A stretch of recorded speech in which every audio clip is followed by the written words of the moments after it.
Well, I got run over by a truck in a triathlon in 1986 on the biking portion of the race. I broke 6 vertebrae in my spine, and I was told that I'd never walk again. And so the typical surgical procedure for multiple compression fractures with cord impingement is this surgery called Harrington rod surgery. And in my case, they were going to cut off the backs of parts of my vertebrae from the base of my neck to the base of my spine. And then they screw in these long stainless steel rods, and when you screw those rods into the vertebrae, it acts like a cantilever. It lifts the spinal column off the cord. But the prognosis was I probably wouldn't walk again, and that the surgery was hopeful that it would give me some relief. And I think if it was any other patient, Lewis, besides me, I probably would have recommended the surgery, but this was me, you know? Sure. And I just couldn't rush into it. So I had 4 opinions, you know, from 4 of the leading surgeons in Southern California, and they were adamant that I needed this surgery. All 4 of them? All 4 of them. Yeah, in fact, the medical director of Scripps Hospital at the time was my surgeon. And he thought I had a head injury, or he thought, you know, that I had PTSD, that I wasn't just following his instruction.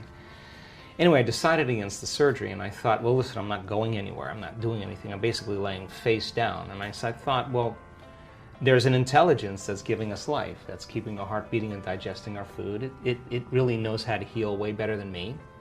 And this innate intelligence is what's giving us life. And I thought, well, if it's an intelligence, it's a consciousness. And consciousness is awareness, and awareness is paying attention. So it must be paying attention to me. So I said, look, maybe I'll just spend the rest of my time trying to connect to this intelligence and give it a plan, give it a design, give it a template.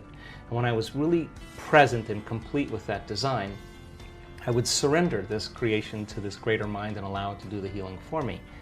And the other thing I said is I'm not going to let any thought slip by my awareness that I don't want to experience. Now that sounds really easy, right? But when you're faced with crisis or trauma, we tend to focus on what we don't want to have happen instead of what we do want to have happen. So I started on this journey. I decided against the surgery, and it was a big revolution at the time. And I went through 6.5 weeks of hell. I just could not get my mind to do what I wanted it to do, because I'd start reconstructing my vertebrae and imaging an outcome, and then I'd start thinking, I'm going to be living in a wheelchair, or should I sell my practice? So you were thinking about the way you wanted your body to look and feel in your mind. I reconstructed every single in vertebrae. The mind. Yeah, in my mind. I wanted to show it exactly 3-dimensionally. Yeah. In your mind. In my mind. You're not drawing it out or no. In my mind, I was reconstructing. You're visualizing it. Yeah, visualizing it. And I wanted to say, look, take a look at that, because this intelligence is always present, right? So we got to be present with it. So I'd start off reconstructing my spine, and then I'd be like, oh gosh, should I sell my practice?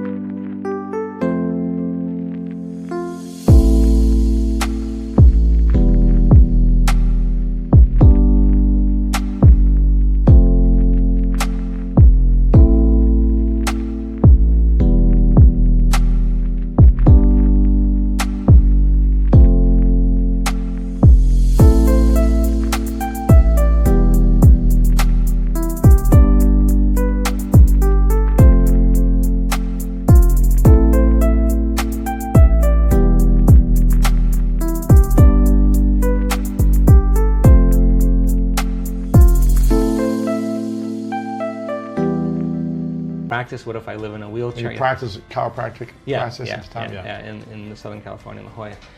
So I couldn't get my mind to do what I wanted to do, and then after 6 weeks, I just went through the whole thing, and I felt like I hit a golf ball right in the sweet spot. Something clicked, and from that point forward, what took me 2.5 or 3 hours to do, I was able to do in 45 minutes. I was firing and wiring, you know, these new circuits, and I was practicing paying attention.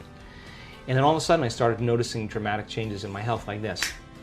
And the moment I started noticing changes in my body, what was going on outside of me, I started correlating at what I was doing inside of me.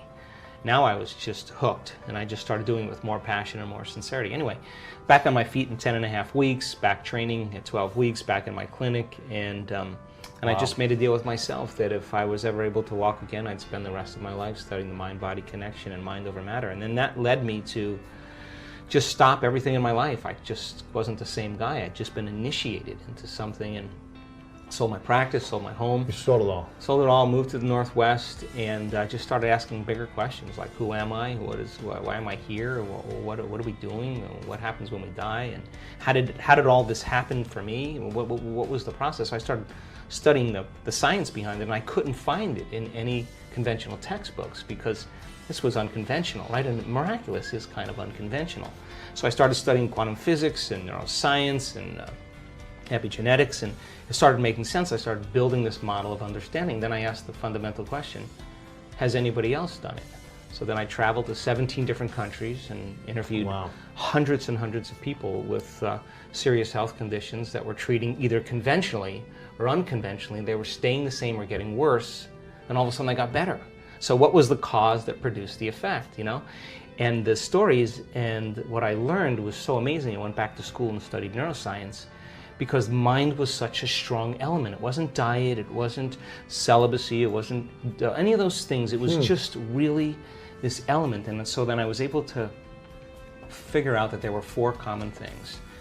And then I wrote a book about it, and then I thought, God, if this works really on people that were sick and are better, and they come from all walks of life, all colors, all races, all genders, sexual preferences, but all of a sudden, I wanted to see if I was able to reproduce it.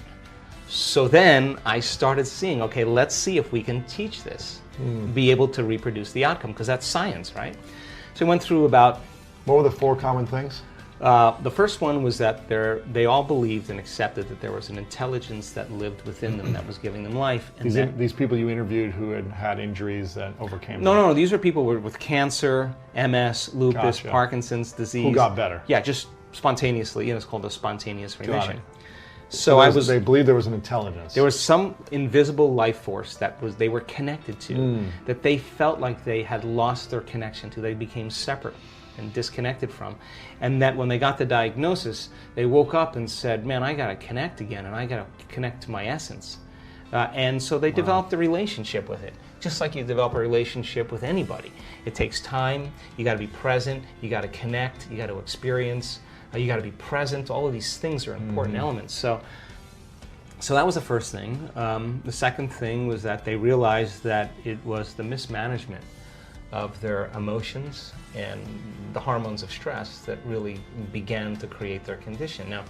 Now, stress is when your brain and body are knocked out of balance. Stress is when your body's knocked out of homeostasis. We have an innate mechanism in our body that returns us back to order.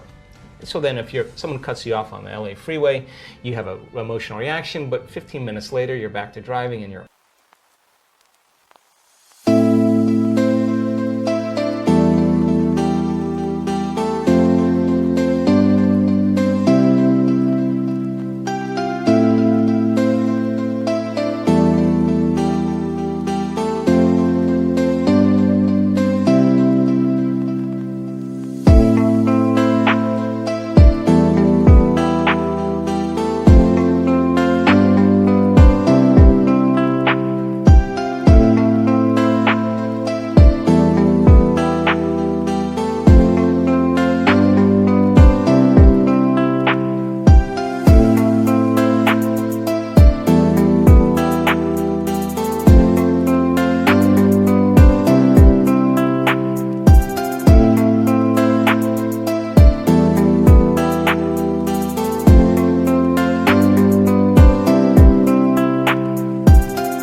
all organisms in nature can tolerate short-term stress. But when it's all day long, all week, all year. Yeah.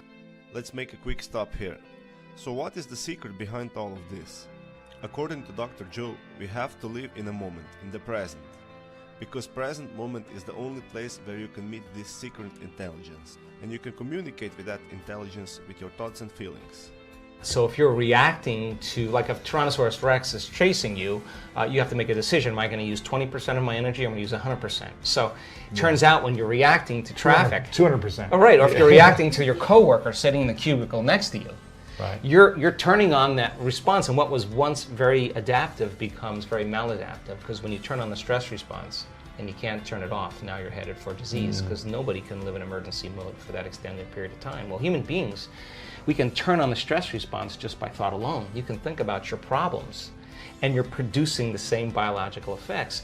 So those chemicals give the brain and body a rush of energy, and people become addicted to that rush of energy. So now they use the problems and conditions in their life to reaffirm their addiction to that emotion. They need the bad job. They need the poor relationship. So that means they become addicted to the life that they don't even like. Right? Why do we need the bad job or bad relationship and stay stuck in those? Because it's a conditioned response. So listen, if you get angry at a coworker and all of a sudden you get an arousal in your brain and body, right? You get a rush of energy. When you start noticing that your body starts dropping, your brain starts noticing your energy starts dropping, you're automatically going to have the image of the coworker in order to what? Give your body the next jolt, jolt, right? So all of a sudden people become addicted to their own thoughts, right? So these people realize that, oh my God, I've been mismanaging my attention and energy, and I gotta get beyond my past. I got to get beyond these emotions. I got to make some big changes. I got to break the habit of being myself. You know, I got to stop being this person. Now, that sounds really good theoretically and philosophically, but change is such a hard thing, really hard. right? Because the moment you come back to your senses and you step back into your life and you see that person, or you go to that place, or you're with that experience, so many people are unconsciously reacting in their thoughts and feelings to everything in their environment. So now their environment is controlling how they think and feel. So they realize that in order to change, You got to change the environment. they got to be greater than their environment, greater than the conditions in the world, greater than the circumstances. Be mindful of that every time Stay it comes conscious. up. To be Yes. like, Yeah. okay, I'm going to Yeah. think differently. Right. I'm not going to react Yeah, this right. way. I'm not going to go back. I'm not going to go back, because the moment you start reacting emotionally, emotions are a record of the past. And if those emotions are driving your thoughts, you're thinking in the past. And if you can't think greater than how you feel, and you believe your thoughts have something to do with your destiny, you're creating more of your past, right? So it turns out that the repetition of thinking and feeling and feeling and thinking, these loops that people get caught in, condition their body to subconsciously become the mind of that emotion. Which means now their body, as their unconscious mind, is believing they're living in the same past experience 24 hours a day, 7 days a week, 365 days a year. What's the relevance behind that? Well, the latest research on genes says genes don't create disease. It's the environment that signals the gene that creates disease. The emotional environment or the physical environment? Your environment, any environmental reaction. But if you're reacting emotionally to your environment the same way, you're signaling the same gene in the same way, and now you're headed for a genetic destiny. So the hormones of stress push the genetic buttons that create disease. If you can turn on the stress response just by thought alone, your thoughts could make you sick. And if your thoughts could make you sick, is it possible that your thoughts could make you well? So they began to realize that, oh my God, the repetition of thinking and feeling and feeling and thinking caused me to feel guilt, and I don't even know it's guilt, it just feels like me. It's just, I'm used to the same chemical continuity. Now, the moment they decided to change, anytime you decide to change and change anything about yourself, get ready, because it's going to feel uncomfortable. It's going to hurt. You're going to leave the known. Yeah. You're going to leave the familiar, and you're going to step into the unknown. Even if the familiar is uncomfortable and painful, Right. it's still going to be painful leaving the pain. Right, because some people are super happy being unhappy. Right. So then they would rather cling to their suffering than take a chance and possibility. So these people said, I really have nothing to lose, right? So then they said, I'm willing to be uncomfortable and be in the unknown. And it turns out that's the perfect place to create from. So when the body is conditioned to become the mind, then to change is to be greater than the body, right? Because, How do we become greater than the body? well, that's a whole nother conversation. But let me finish this, Yes. okay? So the third thing they said was, okay, so now that I know that I got to break the habit of being myself, and I can't mismanage my thoughts and feelings, I got to change how I act, I got to watch how I speak, I got to become conscious of how unconscious I am, because 95% of who we are by the time we're 35 years old is a set of memorized behaviors, like a computer program, emotional reactions, unconscious beliefs and perceptions. So the first step to change is to become conscious of how you think, to notice how you act, to pay attention to how you feel. And the act of observing those states of mind and body separates you from that program. Now you're the consciousness observing that program. It turns out the more conscious you become of how unconscious you are, lighting a match in a dark place, that first step creates enormous amounts of chaos in the brain and body. And it's disturbing, so people just go back to the same addiction, the same emotion, the same problem. This feels better. No, that feels familiar. So they said, okay, now I got to change. I got to reinvent myself. Now this is really important because they started sitting down and thinking, okay, who in history do I admire? Who are great people, role models that I could follow? What are the qualities and characteristics that they have? How am I going to change?